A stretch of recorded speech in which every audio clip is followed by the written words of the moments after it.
Let's make something quick and simple today, but still nutritious. And nutritious because of the full spectrum of macronutrients in one can you can possibly have.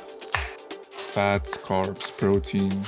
So we don't need to worry about having anything else on the side in addition.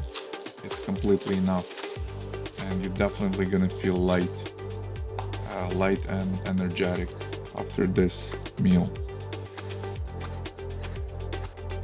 So now I'm going to chop the parsley pretty roughly.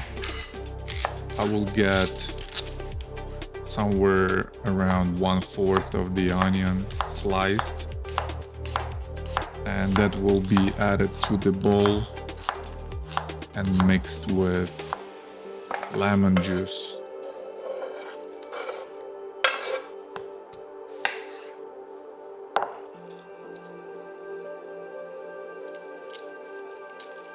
It's time to mix it all up.